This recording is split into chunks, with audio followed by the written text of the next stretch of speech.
Hello everyone, so I just finished day 2 of Arena Open, and as you can see, I went 8-1. It actually changed it. Before it always had only 7 rounds, you could have won only $2,000, but they changed it to that if you win the 8-1 as well, you get additional 500, which I was able to manage, so I'm really happy about that. You know, getting some extra cash is always nice. I said it in the previous videos, I only practiced the 2 days before. I did practice the entire days, and I listened to a bunch of podcasts. I also checked all the deck lists that people posted from day 1 on Twitter and stuff, so that gave me a pretty good idea. But definitely didn't expect to go this far, but I'm not complaining, I guess. Let's just look at my deck. So everyone kind of says that blue is bad, which, you know, I thought so myself as well. But that might not be the case anymore because it just kind of always opened. Like, people are not taking the cards. So I'm not necessarily saying you should be drafting blue, but if you open a rare or something, I think it's a viable strategy. Like, blue-green is bad, blue-white is probably also not great. Maybe there's a good blue-white deck if you really know how to draft it, then you get the key cards. I'm not sure, but blue-green is kind of bad.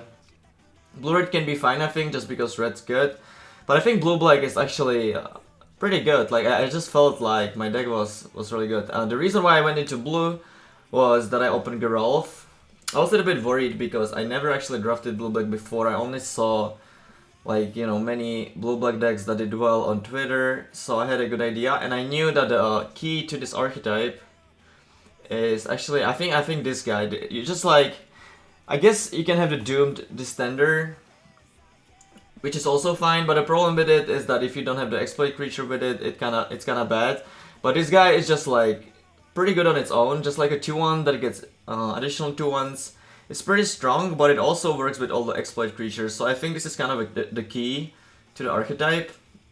Without it, it's kind of bad, but if you have it, it's pretty good, I think.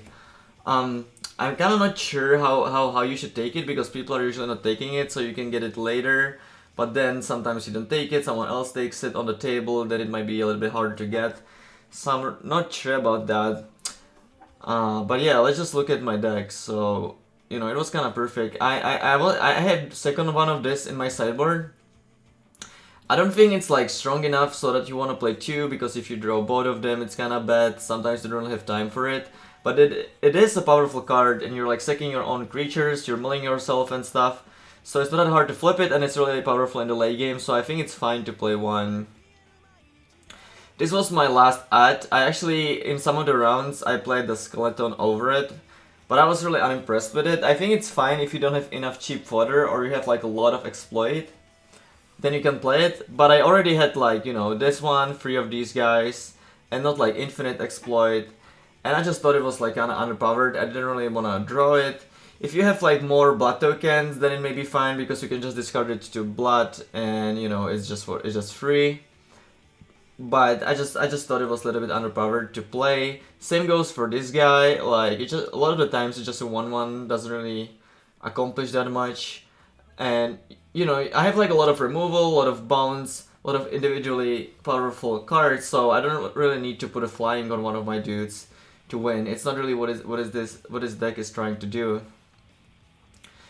This card is pretty good. I was really impressed with it. Oh, this guy is insane, obviously.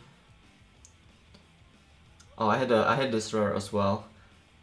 And yeah, I have a second scap in my sideboard. I boarded it in a lot of, like, more grindy matchups, or when they had, like, flyers and stuff. But against, like, some of the red-green decks or green-white decks, like, your creatures aren't dying that much, and the 2/5 is kind of bad. They might be, like, exiling your creatures and stuff, and I didn't want to have that many expensive cards.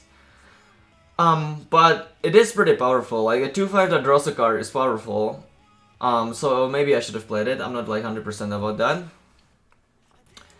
But yeah, unfortunately I didn't get any of the 2-mana 2/2 multicolor uncommon guys, which would be obviously perfect for this deck. But I probably shouldn't be complaining given that I crushed everyone. So yeah, I didn't get the 3/5 bonds guy either, but I don't know. Deck kinda, it is a good curve. It is kinda all the pieces. It has rares. I was really happy about it. The match I lost, I think I probably played bad. I probably played bad in the other matches as well to point. Like I didn't play perfect, but it was enough in those. It wasn't enough in that one. So yeah. If you like the video, please click on the like and subscribe button. And let's just finish this video with claiming the prize. Oh, not sure what happened there, but see you next time. Bye.